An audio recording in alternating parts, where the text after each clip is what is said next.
미국에 학회가 있으셔서 맞아요. 오늘 참석을 못하게 되셨는데 저는 딱 학회가 있으셔서 참석 못하겠다는 얘기를 듣고서 와 진짜 멋있다. 이 드라마에나 나오는 삶이잖아요. 나 미국 학회 때문에. 나 지금 학회에 와 있어.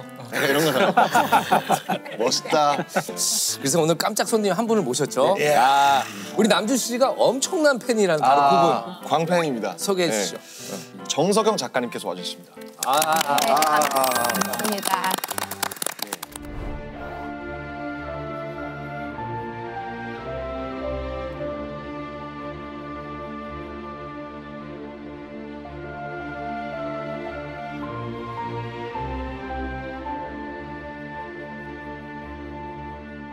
반갑습니다. 네, 환영합니다. 작가님 여기 또 다들 잘 아시는 분들이신가요 혹시? 네, TV에서 많이 봤습니다. 여기 소설가 김영하 선생님, 법의학자 또 네. 이호 선생님, 우리 또 남준 씨 그리고 병따개 발명가 한 번도 서로 뵌 적은 없. 저는 감독님을 뵌 적이 있어요. 20년 전에. 20년 전에? 20년 전에? 모호필름 사무실이 처음 문을 열었는데 감독님이 오셔서 말씀을 하시는데 너무 재밌는 거예요. 숨만 쉬어도 나중엔 재밌더라고요. 아 처음에 거기 모호필름 네, 열었을 맞아요, 때. 맞아요. 기억이 하나도 안 나시나 보군요. 아니 기억나요? 아, 근데 이제 모른 체 하고. 그러니까. 네, 아 맞아요. 너무 생생합니다. 그 정성영 작가님 나오신다는 걸 네. 남준 씨 들었을 거 아니에요? 저 어제 들었어요. 아 어제 들었어요? 네, 깜짝 놀랐어요, 진짜. 진짜 엄청난 팬이시라고. 그래서 그 같이 그 헤어질 결심이랑 작은 아씨들을 같이 달리든 그런 뭐 러닝메이트처럼 같이 달리는 친구들한테 정석영 작가님 출연 이렇게 해서 보냈는데 애들이 다 친구들이 다 뒤집어져가지고. 저희 집도 똑같은 일이 일어났어요. 제가 어젯밤에 내일 RM을 만남이라고 카톡에 가족 단톡방에 올렸거든요. 아 그래요? 저희 집 애들 난리 났습니다. 영광입니다. 미결 사건이 되고 싶어서 이포에 왔나 봐요. 여기 이포에 왔나 봐요. 이렇게 끝나는데 이제 자려고 누웠는데 심란하더라고요. 아. 이런저런 생각을 하다가 아. 그리고 이런 생각을 해봤었는데 저는 사실 아 진짜? 네. 정석영 작가님도 보고 자 행복하게 살고 있구나 그런 생각이 들었고. 일단 제가 순정 만화 그렇게 즐겨보지 않았던 이유는 너무 이 체형이나 외모가 너무 비현실적이었다. 일단 눈이 얼굴의 반이죠. 예. 이렇게. 그리고 왜 이렇게 다들 뾰족하고 길고 머리 길고. 뭘 하고 손가락이 남자 주인공 손가락이 여기까지 와요. 가위손. 네. 해가지고 머리를 이렇게 쓸어 넘기고 그런 비주얼에서 이렇게 확 와닿지 않았던 것 같아요. 그 정석영 작가님께서 학창 시절에는 그래도 하이틴 로맨스나 순정 만화들이 이제 여학생들한테 굉장한 인기였잖아요. 네네. 그때도 혹시 그럼 안 보셨어요? 그래서 저는 대신 폭풍의 언덕이라든지 제이데어라든지 뭐 오만과 편가 이런 것들로 비슷한 준비들을 한 것 같아요. 그러니까 주제가 비슷하거든요. 나는 어떤 남자를 만나야 될 것인가. 그렇구나 진짜 생각해보니까. 저는 우리가 어떤 책을 읽을 때 자기 두려움 때문에 많이 본다고 생각해요. 미래에 자기 인생이 일어날 수도 있는 어떤 일, 그리고 우리가 대비하고자 하는 마음이들이 있거든요. 결혼이라던가 짝을 만나는 게 매우 중요했던, 여성에게 중요했던 시대가 있었잖아요. 지금은 그렇죠. 아니지만 근데 그때는 굉장히 짧은 시간 동안에 자기 운명의 짝을 결정해야 되거든요. 저는 그 로맨스들이 다루고 있는 중심적인 문제는 그거라고 생각해요. 나에게 두 남자가 동시에 나타나서 좋다고 했을 때 나는 누구를 선택할 것인가. 어렸을 때부터 그냥 내가 해달라면 다 해주던 그런 착한 남사친.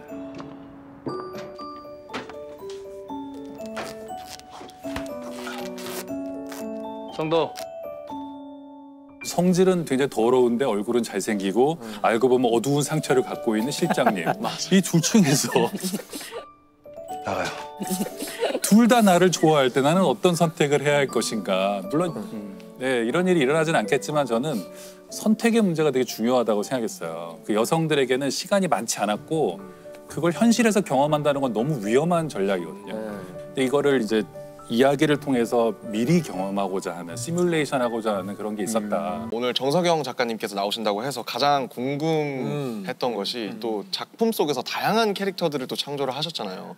그래서 과연 이 정석영 작가님이 가장 사랑하는 인간은 어떤 사람일지가 또 굉장히 궁금했던 것 그 같아요. 작품 속의 캐릭터 중에 네. 가장 애착이 가시는 캐릭터가 있을 거예요. 저는 언제나 가장 최근 작품 캐릭터를 사랑해요. 그래서 올해 초에는 헤어질 결심의 설애였고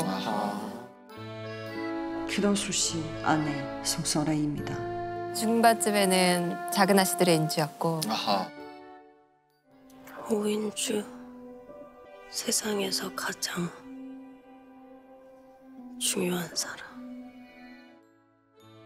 지금은 새 작품 쓰고 있어서 그 캐릭터를 제일 사랑해요. 새 작품 쓰시고.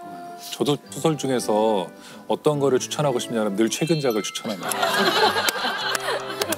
근데 언제나 그랬어요. 정말로 저는 근데 막 올해 초엔 정말 설애가 너무 좋아서 영화가 끝나고 며칠 동안 설애에 대해 생각한 적도 있었어요. 근데 또 중반쯤 되니까 인주가 너무 사랑스러워서 사람들한테 이제 김고은 연기가 김고은 맨날 이렇게 얘기하고 다녔더니 나중에 네가 김고은 낳았냐고. 김고은에 대한 조그마한 비판도 참을 수 없고 김고은이 예쁘다고 하면 제일 기분이 좋고 그러더라고.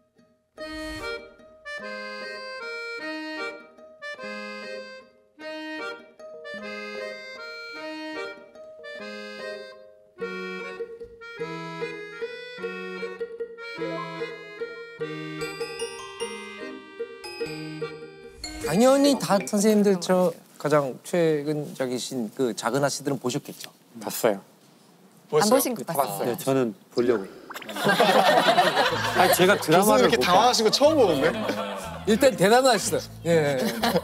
이렇게 하니까 그 작은 아씨들은 보셨겠죠? 봤어요.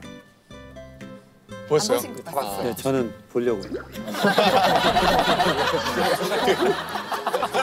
이게 우선 그러면 작은 아씨들이 대략적으로 어떤 드라마인지를 먼저 말씀을 드리고 가는 게 좋을 것 같은데 스포가 있을 수 있으니 조심하세요. 이제 우선 생각하시는 고전의 작은 아씨들처럼 세 자매가 나오는데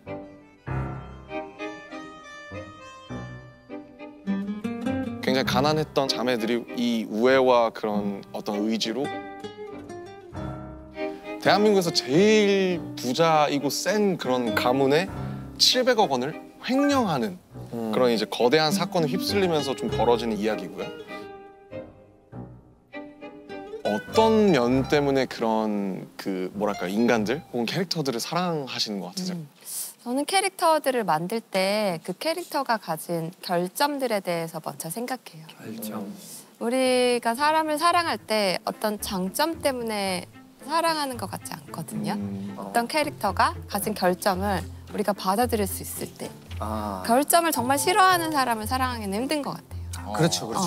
그래서 주인공을 생각하면 이 주인공이 가진 가장 중요한 결점이 무엇인가, 그리고 이 결점들이 이야기와 어떻게 결합될 것인가. 그러면 작품별로 주인공들이 몇 분을 얘기해 주신다면 어떤 결함들이 있었을까요? 일단 작은 아씨들부터 얘기하면 인주는 좀 욕심이 있었죠. 돈 그렇죠. 욕심이. 그래서 인주가 20억을 보고 이 돈을 욕심내잖아요. 만약에 인주가 욕심이 없었으면 이야기는 1부에서 끝나는 거죠. 주인 없는 검은 돈 가지는 것도 도둑질이야? 그걸 말이라고 해? 그리고 또 인경이는 좀 무모한 편이에요.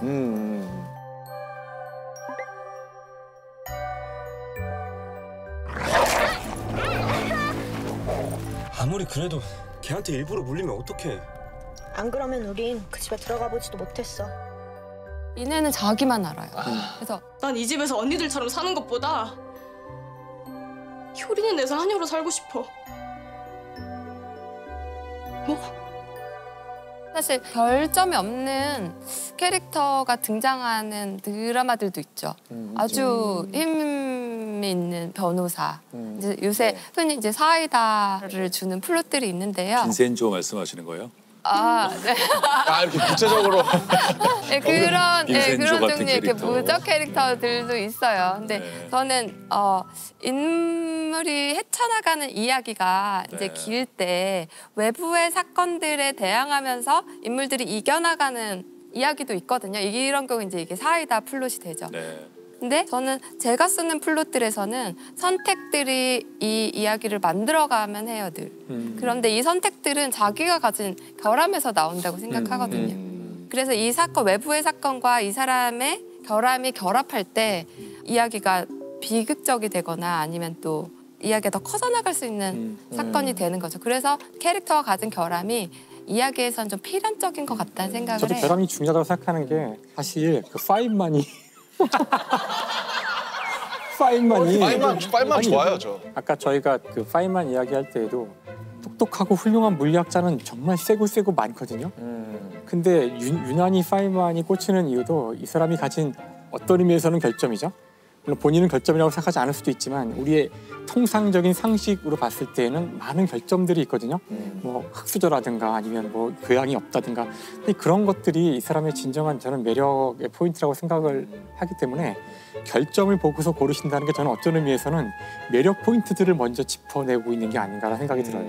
그런 결점들에 사실은 시청자나 독자들은 자기 자신의 모습을 보거든요. 네, 그렇죠. 그런 결점을 가지고 있지만 이 사람은 결국 성장할 수 있었고 또 이 사람은 성공할 수 있었다는 것에서 희망을 찾는 것이기 때문에 수용할 수 있는 좋은 결점을 찾는 게 캐릭터를 만들 때 중요한 것 같아요. 아무튼 그 파인만 얘기 한 번만 더 하면 참지 않을 거예요. 김영하 작가님은 지금 정세영 작가님 만들어내는 그 캐릭터 만들어내는 방식에 대해서 어떻게 생각이 드세요? 저건 뭐 옛날 고대 그리스의 비극들을 얘기하면 성격이 운명이다 이런 얘기하는데 그 성격이 바로 결함을 말하는 거거든요. 그것이 이제 주인공의 운명이 되는 거죠. 이게 예를 들면 뭐 여자를 밝힌다든지 아니면 뭐 오만하다든지 이런 것들이 처음에는 문제가 되지 않다가 상황이 좋으니까 좀 말씀하신 것처럼 여러 선택을 하다가 마지막에는 결국 그것 때문에 망하게 되리라는 것을 우리는 예측할 수 있죠. 아리스토텔레스가 희극과 비극을 되게 간단하게 구분하잖아요. 그 시학에 나오잖아요. 그죠? 희극은 자기보다 못난 사람들에 대한 얘기고, 그러니까 관객들보다 못하다고 생각하는 사람, 마음 놓고 웃어버릴 수 있는 사람.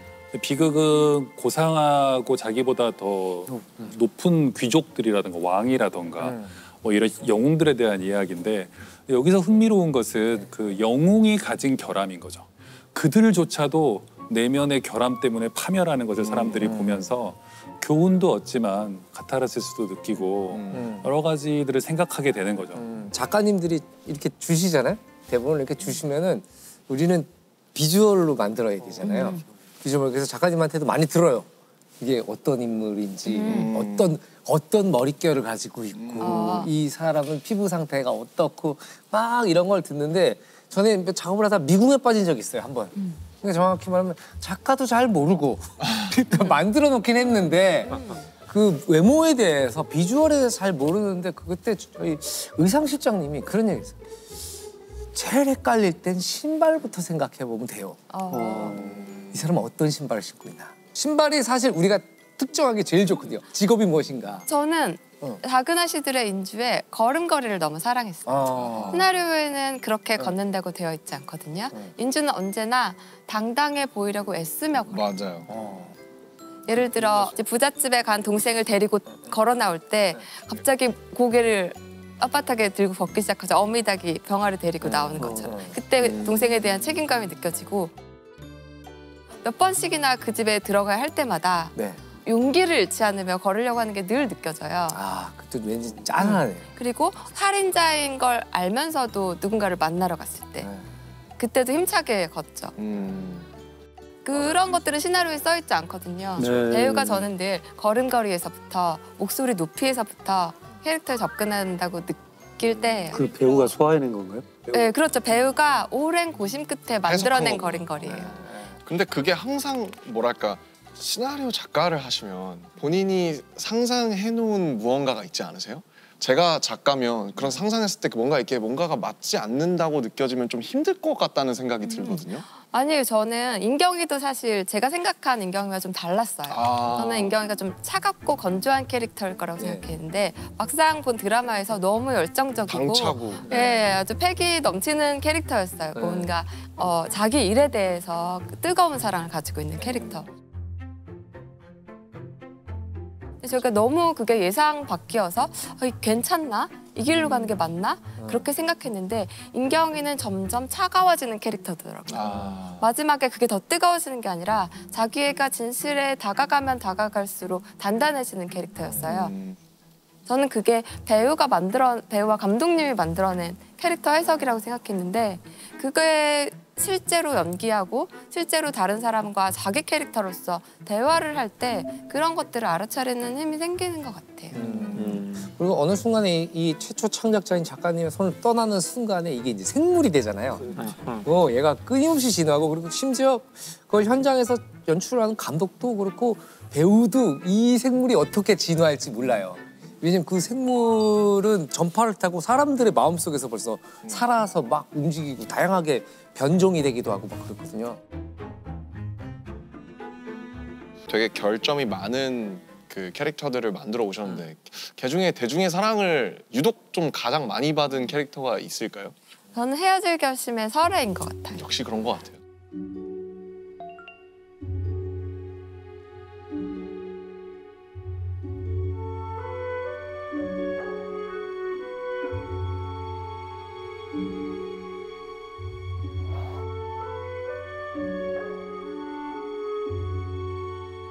헤어질 결심에 나오는 설에는 어떤 결함이 있을까요? 설에는 일단은 살인자죠. 네, 그렇죠. 근데 저는 설의 결정적인 결함은 헤어지지 못하는 거라고 생각해요. 설에는 중국에 있을 때 엄마를 죽여야 했어요. 엄마가 내가 너무 고통스럽다. 나를 죽여달라라고 말했죠.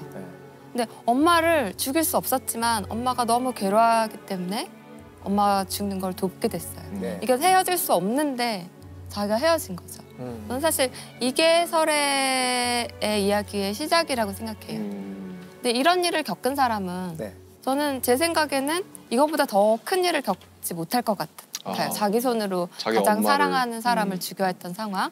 그리고 저는 이 사람이 그래서 한국에 엄마의 유고를 안고 한국에 돌아왔을 때 단 하나의 헤어짐도 견디지 못하지 않았을까?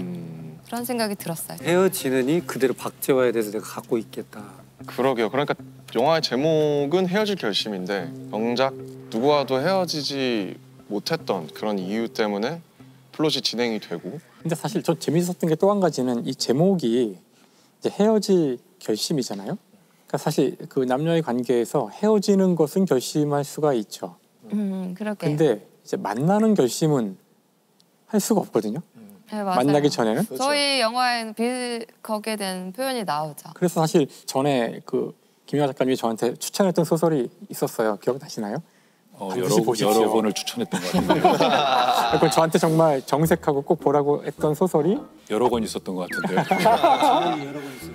밀랑 쿤데라의 참을 수 없는 존재. 참을 수 없는 존재의 가벼움을 제 눈을 이렇게 바라보면서 꼭 보라고 하셔가지고 그 제가 정도가 그 이후에 이제 밀랑 쿤데라의 소설을 거의 다 봤는데 너무 꽂혀서 제가 그 소설을 보면서 느꼈던 그 아주 흥미로운 점 중에 하나가 사랑은 언제나 우연으로 시작한다는 거예요.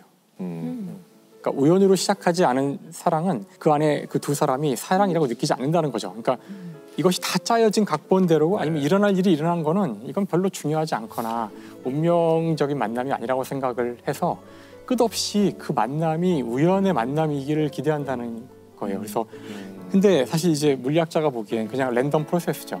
그냥 실수거나 우연히 벌어진 일인데 그렇게 일어난 사건만이 그 사람들에게 이것이 정말로 진정한 사랑이라고 믿게 되는데 문제는 시간이 지나면은 우연으로 시작한 사랑에 이것이 필연이라는 것으로 이제 변화가 둔갑을 하죠. 시작은 우연이었지만 그것을 필연으로 바꾸는 이 과정이 사랑하는 과정이다라는 그걸 끝없이 보여주게 되거든요. 근데 그것이 놀랍게도 수많은 자연이 그렇거든요. 헤어질 결심은 거기에 좀 잘 맞는 영화인 것 같아요. 그런가요? 제가 영화를 보면서 내가 이제까지 쓴 영화 중에 가장 자연에 가깝다라고 느낀 영화였어요.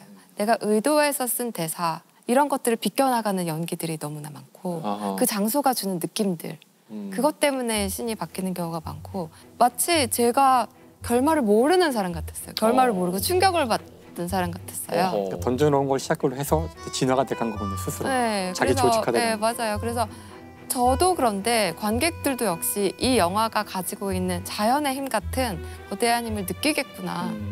그렇게 생각했었어요. 사실 저는 이제 이 영화가 저한테 결론이 없고 강요하는 게 없는 것 같아서 너무 좋았어요. 뭔가 이 영화가 담고 있는 메타포들이 저한테 너무 와닿고 그런 것들이 너무 좋았고 뭔가 강요하는 게 없이 제가 생각할 수 있는 여백, 그러니까 제가 저를 투영해 볼 수 있는 지점들이 너무 많았어요.